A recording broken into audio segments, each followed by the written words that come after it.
Very good evening. Today I am going to start exercise 1.2 from question A to next all. In first video I have explained in detail concepts, theory, and also I have done 2 questions. Then please, you are all requested to see the first video, then where to start, then you have no face any difficulty if you see the first video, then you have to start, otherwise you may face a bit difficulty.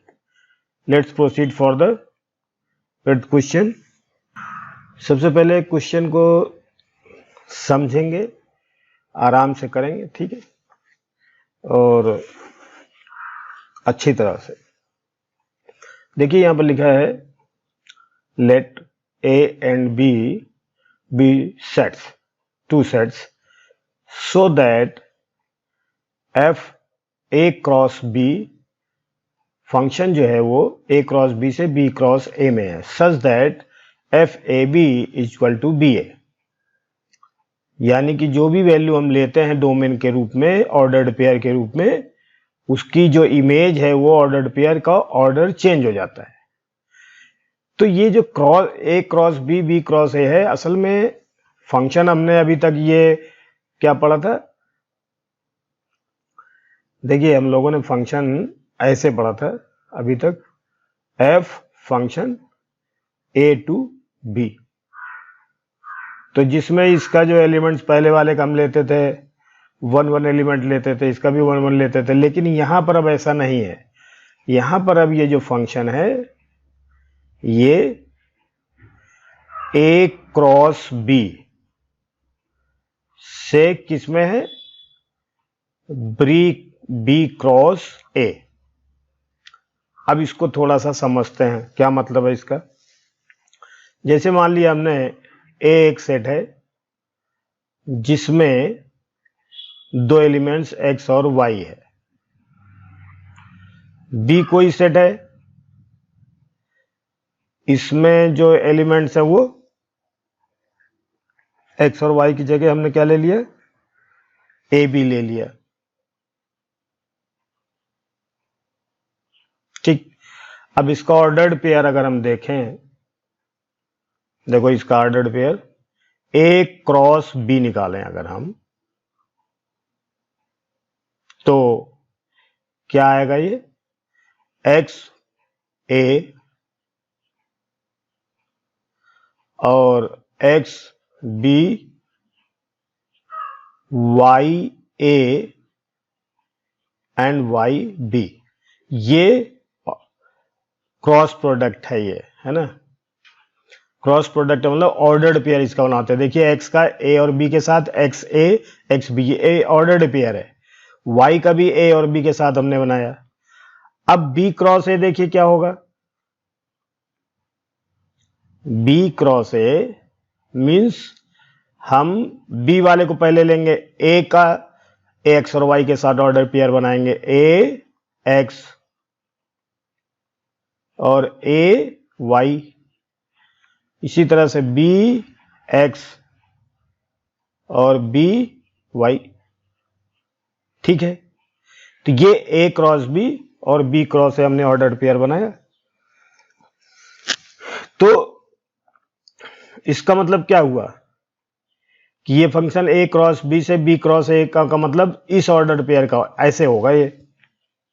ठीक है, मतलब कहने का कि देखिए ये चीज आप समझिए, ये है, मान लीजिए एक सेट ये है और एक सेट ये है. ये है ए क्रॉस बी और ये है बी क्रॉस ए, और ये फंक्शन है एफ से एफ है. देखिए कैसे, अगर मान लीजिए हमने लिया a1 और b1, तो इसकी जो इमेज आएगी f a1 b1 की जो इमेज आएगी, ये आएगी b1 और a1, हो जाएगा ना. ऐसे इसी तरह से अगर a2 B2 है हमारे पास, तो इसकी जो इमेज है वो B2 A2 हो जाएगी। इसी तरह से यहाँ A3 है और B3 है ऑर्डर्ड पेयर, तो इसका हो जाएगा B3 और A3। इसी तरह से हम आगे वाले जितने पेयर हैं वो सब बना सकते हैं। तो ये देखिए A क्रॉस B असल में क्या है, ऑर्डर्ड पेयर का इधर ऑर्डर्ड पेयर है। ये जो ऑर्डर्ड पेयर है इसका जस्ट ऑर्डर चेंज हो गया है। तो ये इसके A क्रॉस B का ये जो एलिमेंट्स है ये तो है डोमेन, और ये क्या हो जाएगा, रेंज। लेकिन इसमें डोमेन जो है वो ऑर्डर्ड पेयर है, इसमें जो रेंज है वो भी ऑर्डर्ड पेयर में है। इसमें क्या होता था, हमारे पास केवल एक एक एलिमेंट्स डोमेन और रेंज के रूप में आता था, ठीक है। तो हमें जब भी इसका एलिमेंट्स लेंगे तो ऑर्डर मतलब इसके एलिमेंट जो हैं वो ऑर्डर्ड पेयर वाले हैं। तो एक एलिमेंट इसका एक ऑर्डर्ड पेयर होगा, इसका एक एलिमेंट है। अगर कोई पूछे इसका एक एलिमेंट क्या है, तो ये एक एलिमेंट इसका एक ऑर्डर्ड पेयर होगा। दूसरा एलिमेंट अगर हम लेते हैं तो ये ऑर्डर्ड पेयर होगा। यानी यहां पर जो एक एलिमेंट है वो ऑर्डर्ड पेयर है। यानी डोमेन का एक एलिमेंट का क्या मतलब हुआ, A1 B1 ordered pair. Domain का दूसरा जो एलिमेंट है क्या है, A2 B2 है। थर्ड क्या है ये, और इसकी इमेज क्या है, ऑर्डर्ड पेयर AB है। अब हम देखते हैं इसको। देखिए अब इसको हमें क्या प्रूव करना है। अब आपको ये समझ में आ गया होगा फंक्शन किस टाइप का है, ये ऑर्डर्ड पेयर के रूप में है। अब इसको हम प्रूव क्या करेंगे, इसको हम प्रूव करेंगे। देखिए इमेज भी आप देखते रहिए ताकि आपको क्लियर रहे। ऐसे करके लेट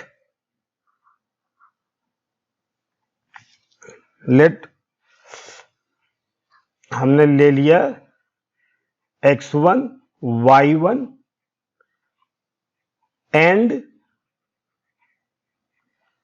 x2 y2, दो एलिमेंट्स ले लिया। एक एलिमेंट एक ऑर्डर पेयर है, बिलोंग्स टू किसमें से, A क्रॉस B। तो इसकी जो इमेज होगी क्या होगी, देखिए सच दैट, पहले वाले सवालों में हम लोगों ने यही किया है, सच दैट इसकी इमेज बराबर कर दीजिए। यानी f(x1) और y1 इज इक्वल टू, ये हमें 1 1 प्रूव कर रहा हूं, है ना, 1 2 1 ये हम प्रूव करने की कोशिश कर रहे हैं अपन। तो हमने क्या किया, इस वाले में से मान लीजिए, ये तो हमने समझाया है, मान लीजिए हमने x1 y1 और x2 y2 दो एलिमेंट्स हमने ले लिए ऑर्डर्ड पेयर के रूप में A क्रॉस B में से, इसमें से हमने लिए इन जनरल। यानी इसमें से हमने क्या लिया, x1 y1 और ले लिया x2 y2, दो इमेज हम दो मतलब हमने डोमेन ले लिए। तो इसकी जो इमेज है, हमने इसकी इमेज इसमें आएगी f(x1 y1), इसकी इमेज इसमें आएगी f(x2 y2). तो इसकी वैल्यू क्या होगी, y1 x1, और इसकी वैल्यू क्या होगी, y2 x2।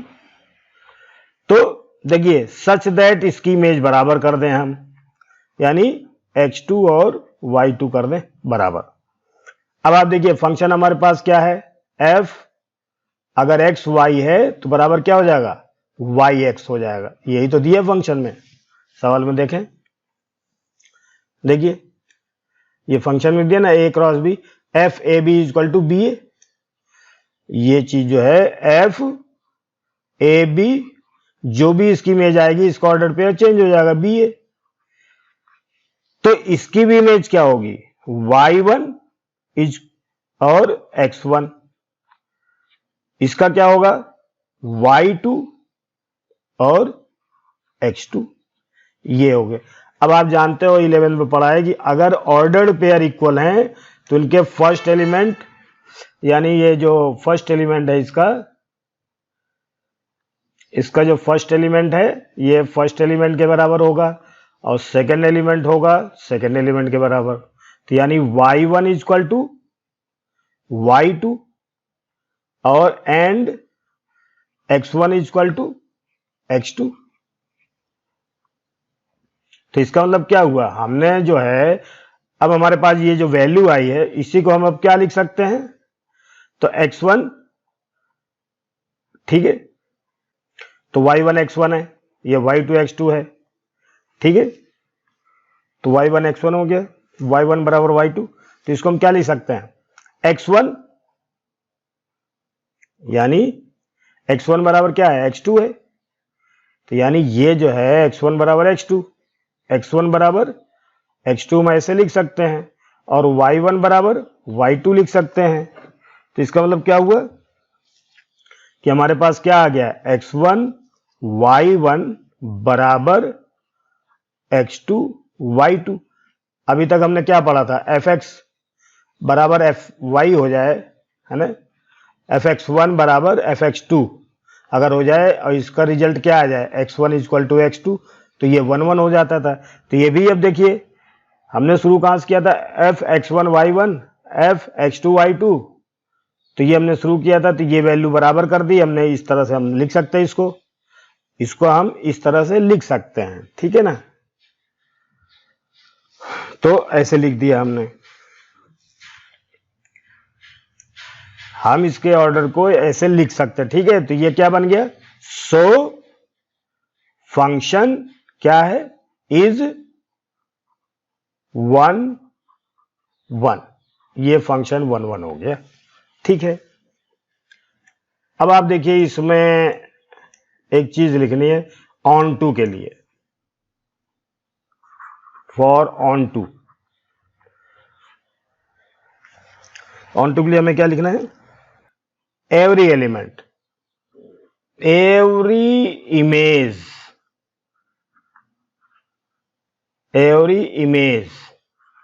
है ना, एवरी इमेज हैज यूनिक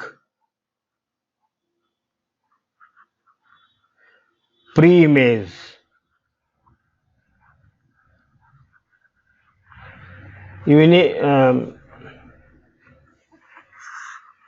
अच्छी राइटिंग में थोड़ा सा साफ लिखते हैं, क्या लिखते हैं, every image of B cross A has unique image, pre image in A cross B। देखिए यहां पर आप ध्यान दीजिए, इसी तरह से अगर हम इसको लिखते जाएं, B1 A1 के लिए हमारे पास A1 B1 है, B2 A2 के लिए हमारे पास A2 B2 है, B3 A3 के लिए हमारे पास A3 B3 है। तो इस तरह से हम जितनी भी वैल्यू हैं सबके लिए एक प्री इमेज होगी, B1 A1 की pre image A1 B1, B2 A2 की प्री इमेज ये। तो इस तरह से हम देखते हैं every image of B cross है, यानी इसकी जितने भी इमेज हैं सबकी इसकी यूनिक प्री इमेज है, एक ही एक इमेज इसमें आ रही है, देखिए in A cross B। So function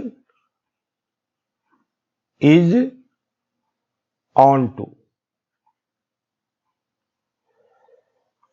ये आपका हो गया ऑन टू, लिखने के कोई दिक्कत नहीं इसमें, ठीक है। ये 8th क्वेश्चन है।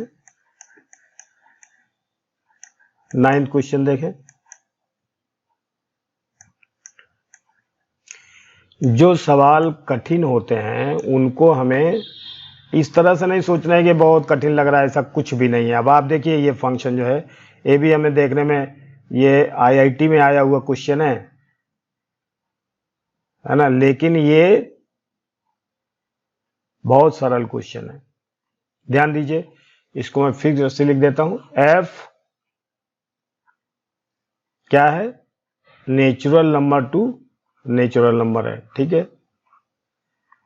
और फंक्शन की कंडीशन क्या है, एफ एन बराबर अगर एन, इफ n क्या है, ओड है, n ओड। तो इसकी जो y की वैल्यू क्या आएगी, n प्लस 1/2, और इफ n इज इवन, यहां इज भी लिख सकते हो, इज यहां, तो इसकी जो y की वैल्यू आएगी वो n/2 आएगी। ठीक है, अब हम ये देखते हैं कि इसकी दो, पहले तो हम इसको सिंपल सा एक तरीका अपनाते हैं। ये फंक्शन देखिए, ये f n टू n है। अगर हम n की वैल्यू, ध्यान दीजिए, n की वैल्यू अगर हम 1 लेते हैं तो देखिए, ये अगर n ओड है तो n की वैल्यू हमने क्या लिया, 1। ध्यान दीजिए, इसको दूसरे कलर्स करके दिखाते हैं। यहां पर अगर n इक्वल टू 1 ले लिया तो देखिए ये 1 क्या है, ओड है, 1 क्या है, ओड है।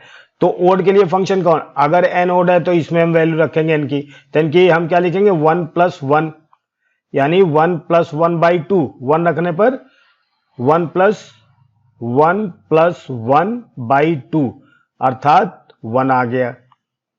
अगर हमने 2 रखा, देखिए नेचुरल नंबर क्रम से ले रहा हूं मैं, तो 2 लिया तो 2 तो ओड इवन हो गया, तो इवन इसमें रखेंगे हम, तो यानी 2/2 equal to 1।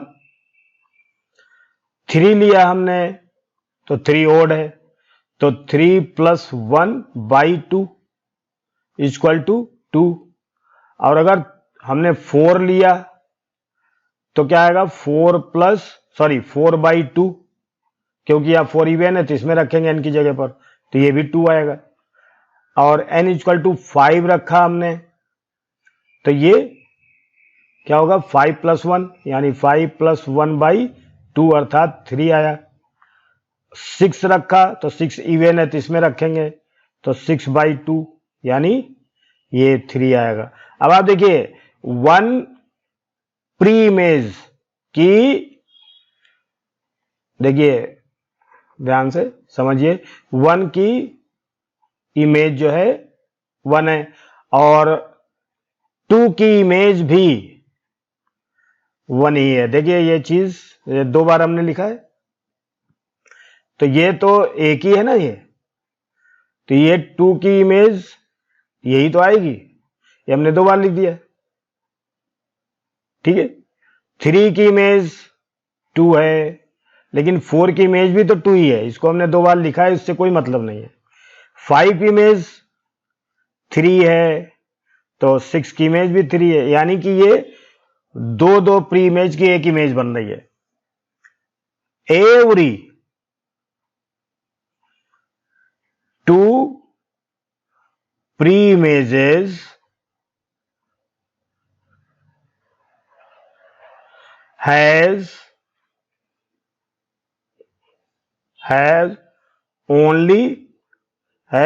every 2 pre-images has one image.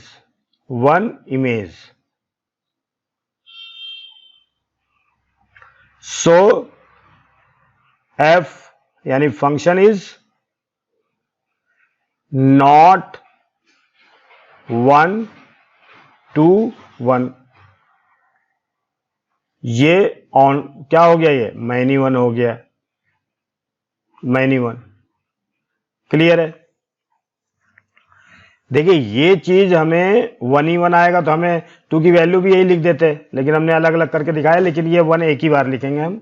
इसका मतलब ये है, अगर आपको नहीं समझ में आया तो आप ये देख लीजिए, यहां पर फिर से एक बार बना देता हूं, क्लियर हो जाए। जैसे 1 और 2 की इमेज तो 1 ही आएगी ना ये, और 3 और 4 की इमेज क्या आएगी, 2 आएगी। 5 और 6 की इमेज 3 आएगी, ऐसे। ये हो गया n, ये भी n है, और ये फंक्शन है, यही चीज हमने इधर लिख दिया। ठीक है, तो ये 1 1 नहीं है, मैनी 1 है। ठीक है, अब आप देखिए यहां पर ध्यान से देखिए, यहां पर जो इसकी रेंज है, range of f is equal to, ध्यान दीजिए इधर, यहाँ 1 2 3 ये ऐसे 4 5 6 ऐसे आता जाएगा, पूरा नेचुरल नंबर आएगा।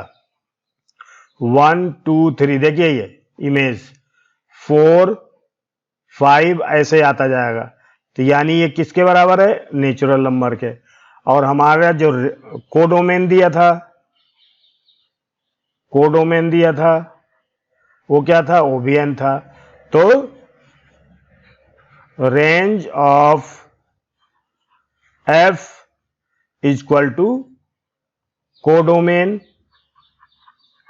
Of f, so function is onto, यानी ये फंक्शन 1 1 तो नहीं है लेकिन ऑन टू है। अब आप देखिए एक चीज और भी है, यहां पर मैं बता दे रहा हूं, अगर कभी किसी भी फंक्शन का रेंज और कोडोमेन इक्वल हो जाए तो वो फंक्शन ऑन टू हो जाता है। इसका मतलब ये होता है कि अगर दो फंक्शन हमारे ऐसे दिए होते हैं, अगर इसके जो ये इसका मान लीजिए यहाँ पर 1 और 2 है, यहाँ 1 2 3 है, तो इसकी इमेज ये है, इसकी इमेज ये है, तो ये छूट गया, तो यानी ये जो है इसकी रेंज है 1 2 क्या है, इसकी रेंज है ना, और इसका कोडोमेन क्या है 1 2 3 है। लेकिन जब इसका कोडोमेन यानी पूरा रेंज के बराबर हो जाएगा, रेंज क्या हो जाएगा 1 2 3 और कोडोमेन क्या हो जाएगा, ये तो 1 2 3। अगर ऐसा हो जाए तो देखिए पूरी वैल्यू यूज हो गई, तो यानी कोई भी नहीं छूटेगी, तो फंक्शन ऑन टू हो जाएगा। ठीक है, ये शॉर्टकट है, सिंपल है, इसलिए हमने इस तरह से किया है क्वेश्चन। ठीक है, और देखते हैं ये फंक्शन जो दिया है, देखिए function of x is equal to x minus 2 by x minus 3। ध्यान दीजिए कि x माइनस 3 क्या होना चाहिए, इज नॉट इक्वल टू 0 होना चाहिए ना, तो x is not equal to 3 होना चाहिए, तो 3 इसमें नहीं आना चाहिए, जो इसमें पहले से ही दिया हुआ है कि इसका जो a है ना, उसमें फंक्शन जो है वो a टू b है, जबकि a की जगह पर क्या है r माइनस 3, क्योंकि r में हम 3 तो लिख नहीं सकते, देखो इधर, और b की जगह पर क्या है वो r माइनस 1, तो वो तो बाद की बात है, हम देखेंगे। Let A B define this, is f 1 1 and on to justify your answer, यानी ये 1 1 on 2 है कि नहीं, ये हमें चेक करना है। तो अब आप देखिए 1 1 के लिए हम चेक करते हैं, ठीक है, 1 2 1 के लिए 1 2 1, इसके लिए हम चेक करते हैं, तो let x1 x2 belongs to क्या बिलोंग्स टू r माइनस 3, यानी a, यानी डोमेन सच दैट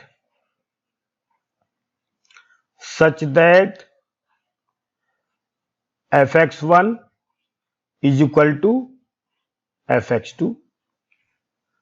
ठीक है, यानी हमने जो हमने डोमेन लिए हैं उनकी इमेजेस इक्वल कर दिया। अगर ये इमेज इक्वल हो गई और इसको सॉल्व करने पर इसके डोमेन इक्वल हो जाएं तो वो 1 1 हो जाएगा। तो देखिए fx1 का हमारे पास फंक्शन देखिए ये है, यहां पर जो भी वैल्यू लिखते हैं हम वही चीज यहां पर आएगी, यहां पर भी आएगी x की जगह। अगर x की जगह हमने क्या लिखना है x1, तो x1 यहां पर जब लिखेंगे तो यहां पर भी तो आएगा, तो यहां पर क्या आएगा x1 minus 2 by x1 minus 3 is equal to x1 x2 minus 2 by x2 minus 3। Cross multiplication कर दें तो इसका मल्टीप्लाई किया, देखिए x1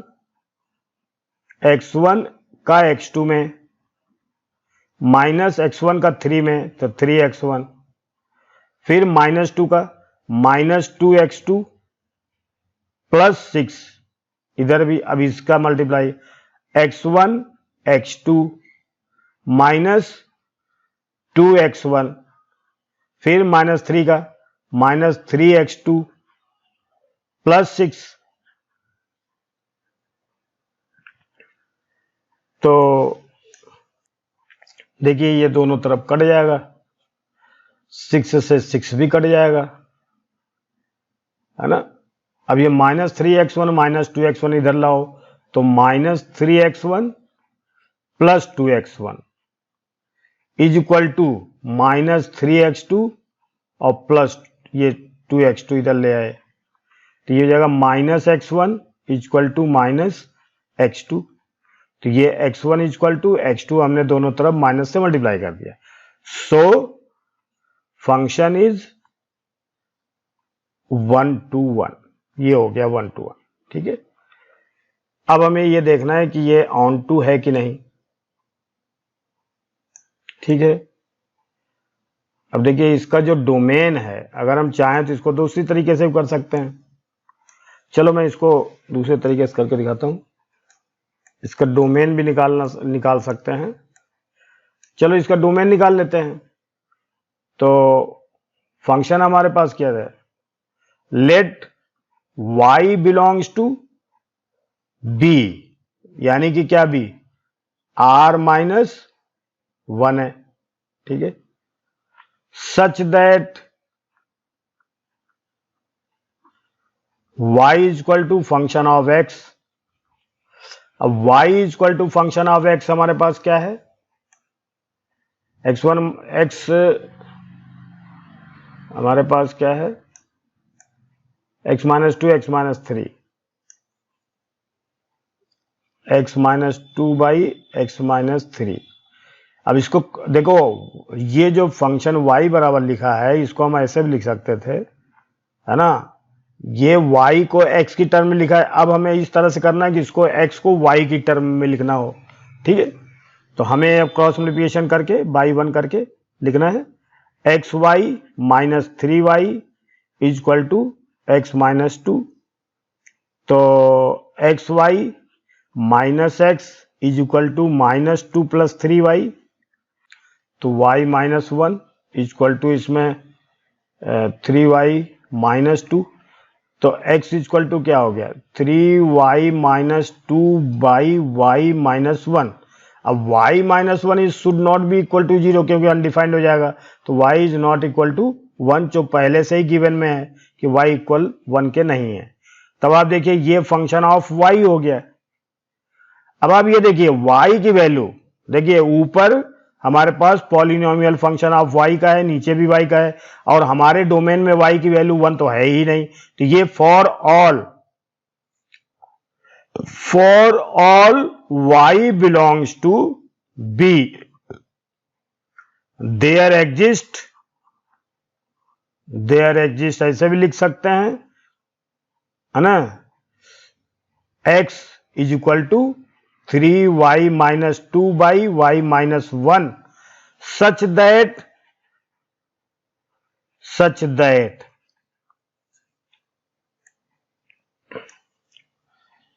such that ये चीज आपको थोड़ा सा ध्यान देना है, such that f(x) is equal to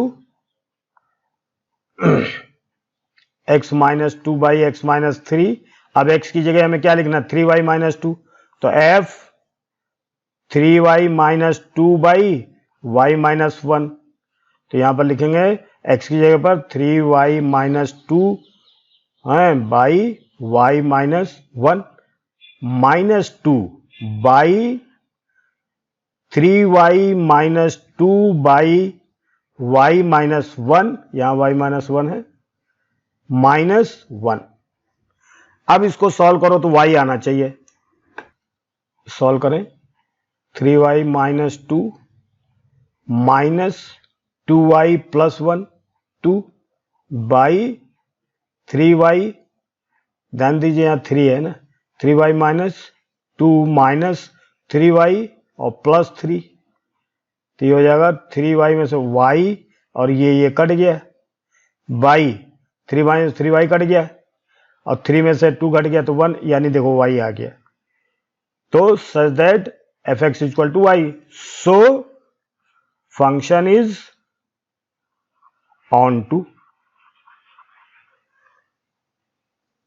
ठीक है, ये हो गया अपना। इसके बाद हम देखते हैं, इसका डायग्राम बना लेते हैं ताकि ये क्लियर हो जाए।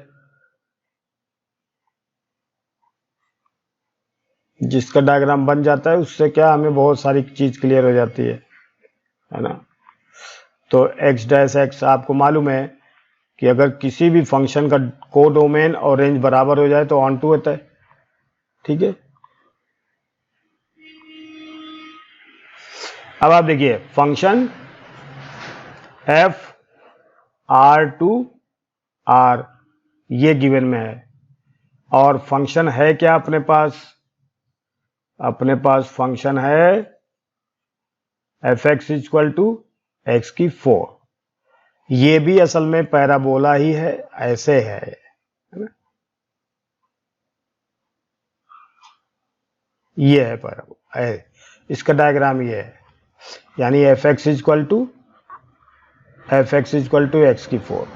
अब आप देखो यहां पर अगर हम वैल्यू लें 1, एक्स इक्वल टू 1 लिया इधर, और इधर भी हमने लिया एक्स इक्वल टू -1, क्योंकि इधर माइनस का आएगा।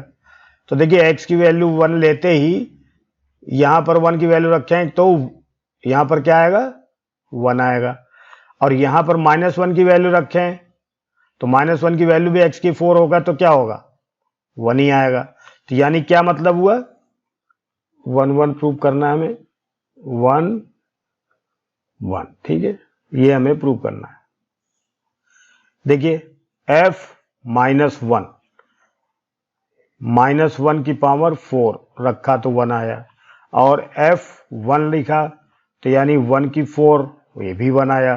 तो हमने देखा कि -1 और 1 की 1 ही इमेज है, यानी देखिए ये दो, ये जो फंक्शन है f, ये फंक्शन R2 R में है।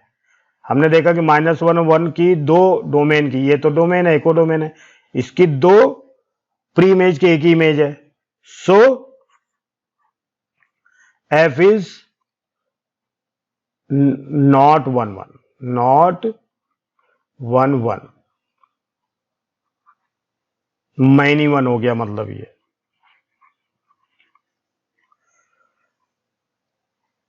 ठीक है, और देखते हैं। अब इसकी डोमेन देखिए, इसका डोमेन निकालें हम, तो इसका जो रेंज है, इसका रेंज यहां से लेकर ये पूरा रेंज है इसका, ध्यान दीजिए, यानी 0 टू इन्फिनिटी तक है। इसकी जो रेंज है 0 टू इन्फिनिटी है, range of f equal to 0 to infinity, क्योंकि ये तो पॉजिटिव वैल्यू ही आएगी ना, निगेटिव तो आएगी नहीं, तो y की वैल्यू हमेशा ही जाएगी। और रेंज और कोडोमेन हमारे पास क्या है, कोडोमेन हमारे पास है, कोडोमेन हमारे पास क्या है, रियल नंबर, इसको हम क्या बोलते हैं, -इन्फिनिटी से इन्फिनिटी तक। तो range of f is not equal to codomain of f, so f is not onto. तो ऑन टू और 1 1 दोनों ही नहीं है। ठीक है, इसमें जो भी आपको लगता है, f is neither 1 1 nor onto, यानी डी है इसका आंसर, इसका आंसर डी है। ठीक है, ये अभी 11th हो गया, अब ये 12th है, 12 के बाद खत्म। अगर कोई फंक्शन इंक्रीजिंग या डिक्रीजिंग होता है तो वो 1 1 होता है। ठीक है, लेकिन ये चीज हम इस क्लास के लिए नहीं बता सकते, इस dy बाई dx का भी इसमें यूज कर सकते हैं। ठीक है ना, फंक्शन हमारे पास देखिए क्या है, real number to real number, real number से रियल नंबर में है, और function f x equal to 3x है। ठीक है,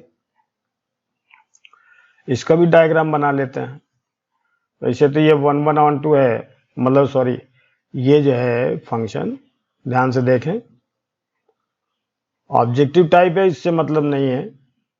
मतलब ये होता है हमें सवाल करना है, बाकी तो सवाल के कॉन्सेप्ट क्लियर होने चाहिए।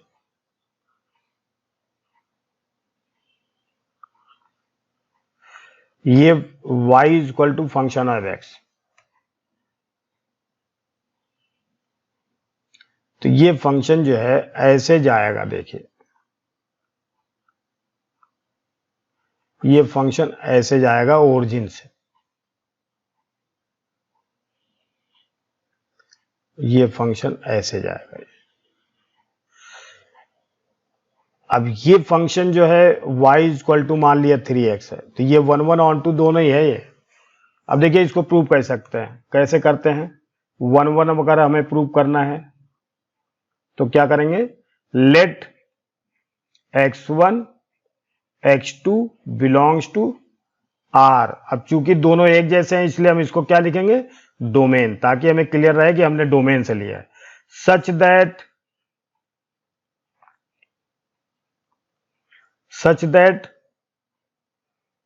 fx1 इक्वल टू fx2, यानी दोनों की इमेज बराबर कर दी। अब इसमें वैल्यू रख दें तो क्या आएगा, 3x1 equal to 3x2, 3 cut गया, x1 equal to x2। So f is 1 1 1 2 1। ठीक है, अब हमें ऑन टू प्रूव करना है। Let y belongs to R, लेकिन यहां पर R क्या है, कोडोमेन है। Such that fx equal to y, यानी 3x इक्वल टू y, या x इक्वल टू y/3। अब आप देखिए कोई भी y की value for all y belongs to R, यानी कोडोमेन, है ना। देयर एग्जिस्ट, ये साइन है ना देयर एग्जिस्ट का, there exist x equal to y/3, y/3 in R, यानी domain. Such that fx is equal to 3x। अब x की जगह में क्या लिखना है, y/3, तो यहां पर भी 3 मल्टीप्लाई y/3, 3 कट गया, y आ गया। Such that fx equal to y, इसका मतलब क्या हुआ, fx इक्वल टू y, यानी प्रत्येक इमेज, प्रत्येक प्री इमेज की इमेज है और प्रत्येक इमेज की प्री इमेज भी है। इसका मतलब ये होता है सो f इज ऑन टू, ये 1/(1) दोनों ही है। ठीक है, ये फर्स्ट है आंसर इसका। इसका आंसर क्या है, ए है। ठीक है, so I have completed all the questions of the exercise 1.2 and the remaining question 1.3 and next exercises will be in the upcoming videos, and I have always tried my best to explain thoroughly for the 12th class, especially for the 12th class. You are all requested to subscribe, like and share. Thank you very much.